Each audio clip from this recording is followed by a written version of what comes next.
Buck and I are going to be down in the state of Texas tomorrow. But we have been, both of us, a lot of time in the state of Florida. Ron DeSantis obviously running for re-election. And he was showing up for an event at USF, the University of South Florida, down in the Tampa area.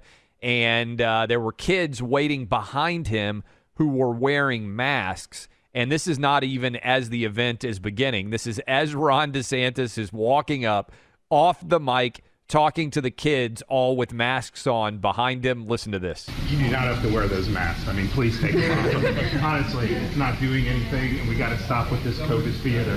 So if you want to wear it, fine, but this is ridiculous. This is the exactly correct attitude to mask wearing now. Take the dumb masks off. Kids, adults, seniors, everybody, take them off. If you insist on wearing them, it's one thing. I mean, Clay, we're going down to Houston. I've never been to Houston before. We'll talk more about it. It's a great town. I think you're going to have a good time. I've spent a lot of time in Dallas, and when I tell Houstonians that, they're like, well, why don't you come? There's a big rivalry. Rivalry between Houston and Dallas. Why don't you come to the best city in Texas instead of? And I'm like, oh, look, I don't even, I'll see. We'll see who has the best barbecue. We'll see about this rodeo this weekend. So, but anyway, the reality here is you have people. I'm going to be on a plane. You're going to be on a plane too. We're going to be masking up on that plane. Unfortunately, not a single person on the planet would win a debate with me or you about how stupid it is to mask up on planes. Not one, because it is demonstrably idiotic. Well, I think it's also demonstrably an incredibly difficult argument to even make if you watch the State of the Union last night. Even Democrats inside of an enclosed building, even old Democrats like Nancy Pelosi and Joe Biden, who are by far under the greatest risk from COVID, were not wearing masks. So how can you have watched last night's State of the Union and in any way argue that you need to have a mask on for an airplane flight? There's no argument at all. And I wished that Joe Biden was going to make that announcement last night. If he had wanted to actually make news, he didn't really make any news with any of the pronouncements from his State of the Union address. He could have said, hey, and I'm telling the CDC that it's time to go do away with the mask mandate. And I don't know, when is it up again? Like March 15th or March 18th or something, I believe, I'm not mistaken. I don't know how they can justify extending it at this point in time when all 50 states, even Hawaii, has now done away with their mask requirements to enter that island state. Masking is pure political tribalism at this point, folks, and hysteria-based. We played, was it yesterday or Wednesday, a video that went viral of Ron DeSantis telling kids that they didn't have to wear masks and that masks were no good and basically we have to stop the theater. And I agreed 100% with everything that he said, and I bet a huge number of you did as well. And there's a poll question up right now at WFLA, which is a Florida television station, asking whether or not they thought that Ron DeSantis was bullying kids, because that was what the story became. Ron DeSantis, governor of Florida, is bullying these masked kids standing behind him. Well, 91% of the population voting in this poll, 40,000 some odd voters, said no, it's not bullying. And Ron DeSantis directly addressed this, saying, pretty good answer. I've got a couple of cuts here that I want to play for you. But let's start with Ron DeSantis responding to the allegation that he was bullying kids. Bullying is locking kids out of school, which they did. Bullying is forcing kids to wear masks for 8 hours a day, which they did for 2 years and are only stopping now because the polling's changed.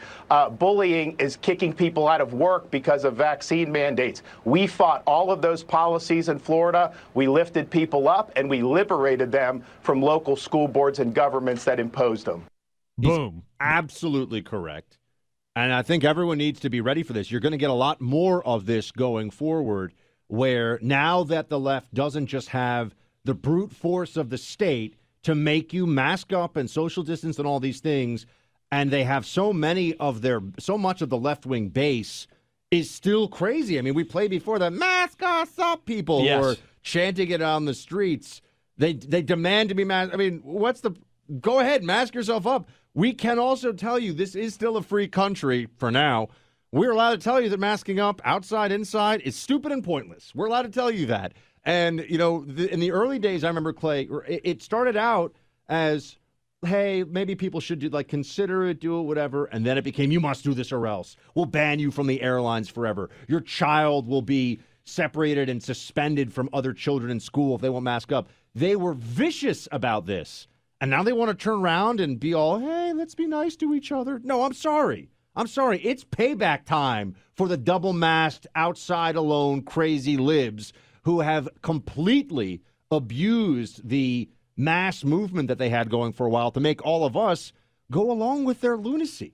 I want to play a couple of these cuts because I think the arguments are well said by both Florida Governor Ron DeSantis and his Surgeon General. But here's Ron DeSantis saying, hey, it does need to be said that young people don't need to wear masks. He's right. Listen to this. None of the adults were wearing masks, and it seemed to me that someone told those kids they had to do it. So I just wanted to make it very clear they do not need to be doing it. Obviously, in Florida, it's a free state. You can do it. But I think it's also important to point out that there's no reason to do it for young and healthy kids especially. And in the state of Florida, we never had a mask mandate, of course, but our guidance from our health department is not to wear these cloth masks. And I think it needs to be said because people have been lied to for 2 years. And so I didn't want it to be thinking that like they were told to do this by me, because I certainly wouldn't do that. Okay, so there he is making the point, which is very important, that they don't work. I just would love if instead of that tyrant, petty Smurf Fauci, imagine if this had been the leader of our response. There are a lot of guys and girls you could say this about, but the Florida Surgeon General, Joseph Ladapo, he's a Harvard-trained MD. Harvard-trained MD. Here he is going off about masks. I'm glad that we're finally throwing punches back at these imbeciles. Listen. To the doctors who tell you that these things save lives, ask them, what did the 2 randomized clinical trials that we've done during the pandemic, what did they show? Ask them that when they tell you that these things save lives. One found nothing, 0 benefit. The other found a small benefit, like a tiny benefit that's a little bit methodologically shaky. And by the way, none of them found a benefit in young people. Not a single one found a benefit in young people. Thank God that we're finally fighting back here, Buck, because for so long, so many people have curled up in the fetal position and just refused to fight back. And I'm so glad that people in the state of Florida, both the governor and their Surgeon General, are willing to spread actual facts in the face of all these totalitarian fears.